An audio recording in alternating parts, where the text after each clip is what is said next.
سب سے اعلیٰ درجے کا اسلام کیا ہے؟ من سلم المسلمون من لسانہ و یدہ۔ زندگی میں یہ طے کر لو، کوئی کتنا ہی تمہیں دکھ پہنچائے، کوئی کتنا ہی تمہاری بےعزتی کرے، چپ ہو جاؤ، سہ جاؤ۔ مرنے والے کی کیا عزت، کیا ذلت، میں نے تو مر کے دیکھا ہے اور مجھے یہ حدیث سمجھ میں آئی ہے بڑی اچھی طرح، موتوا قبل ان تموتوا، کہ مرنے سے پہلے مر جاؤ۔ اس وقت اگر میں مر جاتا تو مجھے کوئی گالیاں دیتا تو مجھے کیا نقصان تھا، اور مجھے کوئی نعرے لگاتا میرے لیے تو میرا کیا نفع تھا۔ تو مرنے سے پہلے مر جاؤ، کوئی تمہیں برا بھلا کہے تو تمہارا کیا نقصان، تمہیں کوئی واہ واہ نعرے لگائے تمہیں کیا نفع ہے۔ اگر اللہ راضی ہے تو مردہ باد اور زندہ باد سے بے نیاز ہو۔ ابو ذر رضی اللہ تعالیٰ عنہ کو ایک آدمی نے گالیاں دی تو انہوں نے فرمایا بیٹا ایک گھاٹی آگے آ رہی ہے، اس میں گر گیا تو جو کچھ کہہ رہے ہو اس سے بھی زیادہ کا حقدار ہوں، اور اگر پار ہو گیا تو تیری گالیوں سے مجھے کوئی فرق نہیں پڑتا ہے۔ من سلم المسلمون من لسانہ و یدہ موتوا قبل ان تموتوا۔ چونکہ آج کل اخلاق ہیں انتقامی، معاف کرنے والے اخلاق ہیں نہیں، انتقامی اخلاق ہیں۔ ہمارا معاشرہ انتقامی ہے، اچھا کرو گے تو ہم اچھا کریں گے، برا کرو گے تو ہم برا کریں گے، جیسا کہو گے ویسا ہم سے سنو گے۔ یہ ہمارا ماحول ہے، یہ ہمارا۔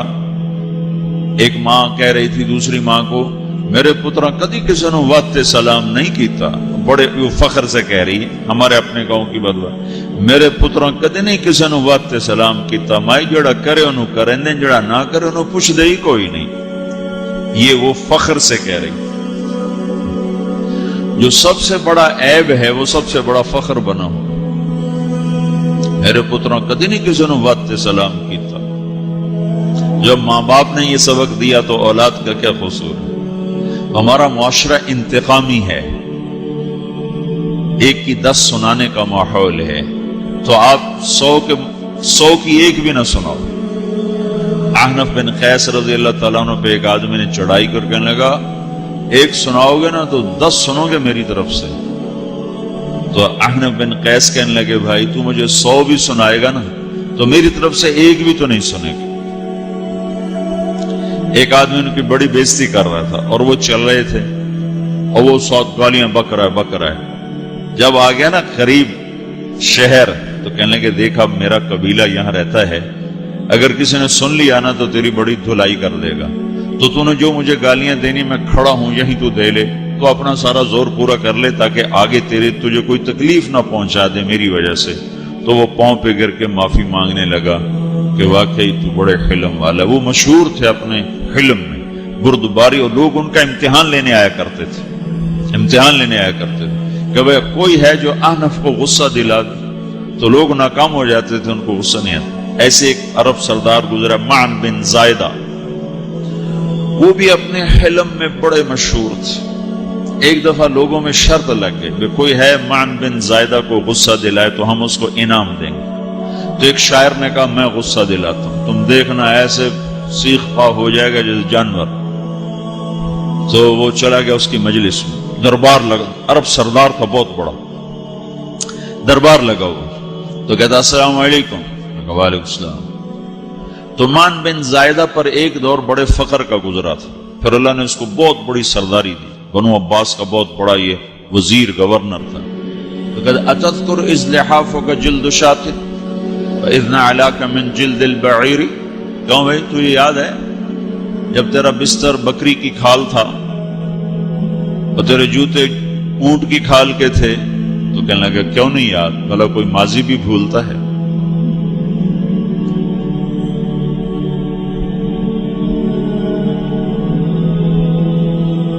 تو وہ کہنے لگا پہلا وار تو خطا گا، فسبحان الذی اعطاک ملکا وعلمک الجلوس علی السریر، تو پھر ساری تعریفیں تو اللہ کی ہیں جس نے تیرے جیسے کو تخت پہ بٹھا دیا۔ کہاں بھئی ساری تعریفیں اللہ کی ہیں، میری تو کوئی اوقات نہیں۔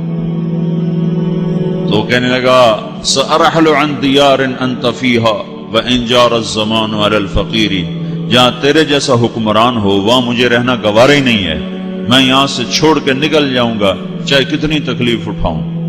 بڑے دربار میں یہ ایک گورنر اور وزیر سے بات ہو رہی ہے، تو وہ کہتا ہے اچھا بھائی اگر تو ہمارے پاس رہے گا تو ہم تیرا اکرام کریں گے، اور اگر تو جانا چاہتا ہے تو پھر رافقت کا سلام۔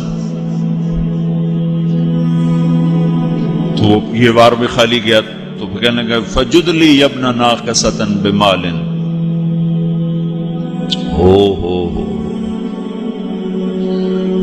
او گندی ماں کے بیٹے مجھے کچھ عطا بھی کر، میں بغیر پیسے کے سفر کیسے کروں گا؟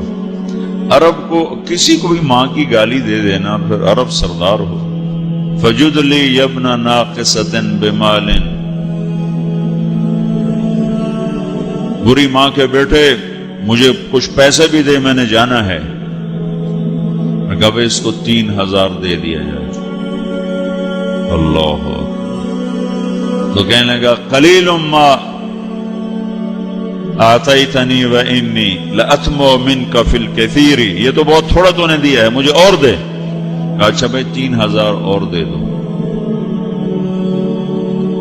تو وہ شاعر کی بھی آنکھیں پھٹ گئیں، کہنے لگا اب ٹھہر جا ٹھہر جا، اب میں تیری اصل تجھے بتاتا ہوں۔ سألت اللہ ان یبقیک ذخرا فما لک فی البریۃ من نذیر، میں اللہ سے دعا کرتا ہوں اللہ تیرے جیسوں کو سلامت رکھے، تیرے جیسا دنیا میں کسی ماں نے جنا ہی کوئی نہیں۔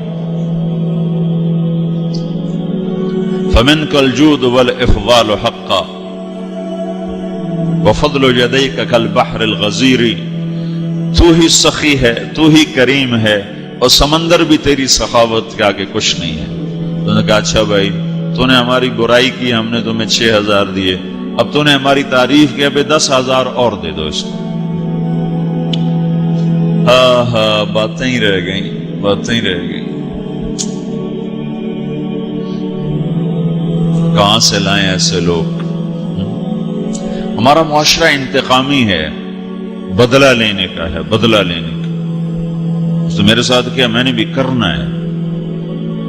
تو اعلیٰ درجے کا اسلام یہ سکھا رہا نہیں چپ ہو جاؤ، سلامت بن جاؤ، سلامتی بن جاؤ، سلامتی کی علامت بن جاؤ۔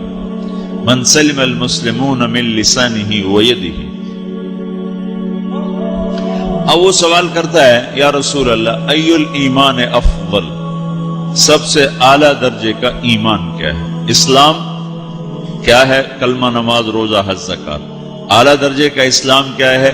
من سلم المسلمون من لسانہ ویدہ۔ یہ اخلاق کا ادنا درجہ ہے، ادنا درجہ ہے۔ ادنا درجے پر پہنچ کر آپ اسلام میں اعلیٰ درجے پر آ سکتے ہیں۔ وہ سوال کرتا ہے ایمان کیا ہے؟ تو آپ نے کہا اللہ پر، فرشتوں پر، کتابوں پر، رسولوں پر، موت کے بعد کی زندگی پر، تقدیر پر۔ اب ایک اور سائل سوال کرتا ہے ای الایمان افضل، سب سے اعلیٰ درجے کا ایمان کیا ہے؟ تو آپ نے فرمایا حسن الاخلاق، اچھے اخلاق سب سے اعلیٰ درجے کا ایمان ہے۔ جو آدمی اسلام میں، جو آدمی اخلاق میں، جو مرد عورت اخلاق میں ادنا درجے پر ہوتا ہے وہ اسلام میں اعلیٰ درجے پر پہنچتا ہے۔ اب اگر وہ اخلاق میں اعلیٰ درجے پر آ جائے تو اب یہ کہاں پہنچے گا؟ اب یہ کہاں پہنچے گا؟ میرا نبی کہہ رہا ہے سب سے اعلیٰ درجے کا ایمان ہے حسن اخلاق، حسن اخلاق۔ ابو ہریرہ نے پوچھا یا رسول اللہ وما حسن الاخلاق، یہ بھی ایک اور حدیث ہے، یا رسول اللہ حسن اخلاق کیا چیز ہے؟ تو آپ نے 3 چیزیں فرمائی، تصل من قطعک وتعطی من حرمک وتعفو عمن ظلمک، جو تم سے توڑے نہ تم اس سے جوڑو، نہیں کرتا سلام نہ کریں۔ کوئی ہم چھوٹے باپ کے ہیں؟ ہم تو کبھی بھی نہ کریں، ہم تو کبھی بھی نہ منہ تھوکیں بھی نہیں ہم تو میرا نبی کہہ رہا ہے جو توڑے تم اس سے جوڑو، جو محروم کرے اسے عطا کرو، جو زیادتی کرے اس سے درگزر کرو۔ یہ 3 کام جو عورت مرد کر لے گا یہ اخلاق کے اعلیٰ درجے میں ہے۔ جب یہ اخلاق کے اعلیٰ درجے پر پہنچتا ہے تو پھر میرا نبی کیا بشارت دیتا ہے؟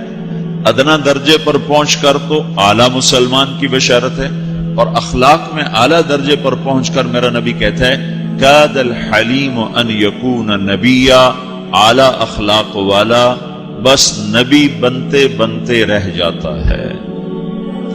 اعلیٰ اخلاق والا ایسے ہے جیسے کہ نبی، قریب ہے کہ وہ نبی بن جائے، یہ تو ہے نا ترجمہ، لیکن ہم ہمارے اردو میں کہتے ہیں وہ نبی بنتے بنتے بنتے رہ گیا۔